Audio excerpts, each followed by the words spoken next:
Welcome to episode 10 in the Slingshot series.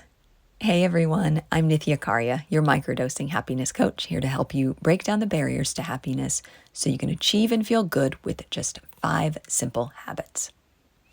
Today, I'm talking about how to be happy before you reach the finish line. How to find value in the process, not just the outcome. Dinner before dessert.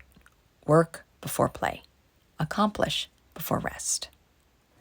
Good intentions, meant to keep us on track, can also lead us astray when we confuse order with importance. We start to believe that what comes after has lesser value. We're taught that we don't get to the fun, the joy, the good stuff until we do what's responsible or necessary. But when we apply this lens broadly to life, we can end up feeling like we don't get to receive, period. Because for many of us, the work is never done. I know there are a lot of us out there who have spent a good part of our lives believing that we have to wait for X before we get Y.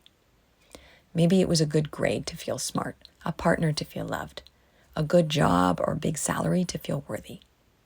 But how we get there matters. This when and then isn't necessary.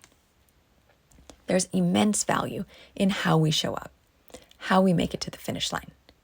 Yes, we get to be proud of what we achieve, but it's what we become in the process that gets to bring us fulfillment along the way. The truth is, we don't control outcomes, we influence them. And no matter how much we do, how much of ourselves we pour into our life, when we focus solely on the outcome, we can end up missing so much of the growing that we get to do. And if we're not careful, we can also end up sacrificing something really important to us on the way. Sometimes in our desire to provide for our families, we spend more time away from them than we'd like. Sometimes as mothers, we invest so much in our families, we sacrifice our own health. Productivity has become so tied with our value that we forget that without a counterbalance, nothing can keep giving. Nothing gets to stay on forever. Receiving is a critical part of giving. With proactive happiness, we focus on setting aligned goals and how we get there. We can always be receiving from our life when we use the high vibe habits of clarity, control, confidence, curiosity, and creativity.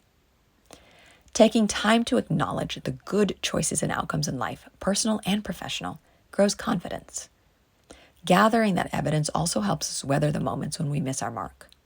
They're the counterbalance to when we make mistakes. Fulfillment can be found in the process of becoming the person we want to be. You don't have to wait for perfect. Now, I'm always practicing what I teach. And last week, I found a very teachable moment. I was hot and tired, but there I was in the middle of a theme park, squatting down in the afternoon sun, having a conversation with my son, who was also hot and tired and worried. We talked through things until I could see the relief on his face and hear the relaxing of his voice.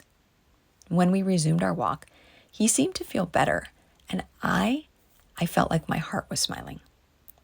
For sure, I've made and will continue to make mistakes.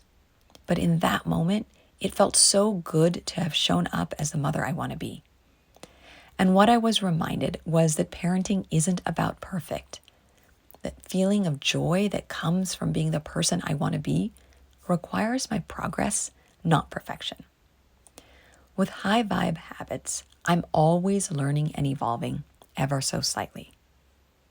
It was such a great reminder for me, so I wanted to share that with you. You don't have to wait for the end, for someone, for something, before you receive, whether that's love, worthiness, value, joy. As you move through life, you're evolving. Witness it and let it fill you up. High vibe habits help me as a mother. They help me as an entrepreneur. They even help me transition between the two.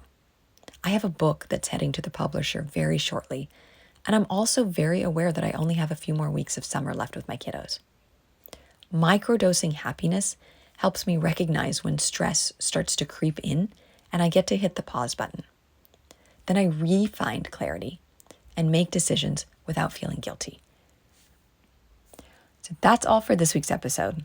And I would love to have you join me and a select few women in a high vibe experience where you'll get monthly coaching, accountability, and support to learn about, adopt, and integrate the high vibe habits into your life. To see if this might be a good fit for you, just sign up below for a lifestyle audit. Connect with me. Either way, you'll leave with clarity on where you are, what you want, and a path to get there. Until next week, sending all my love and gratitude.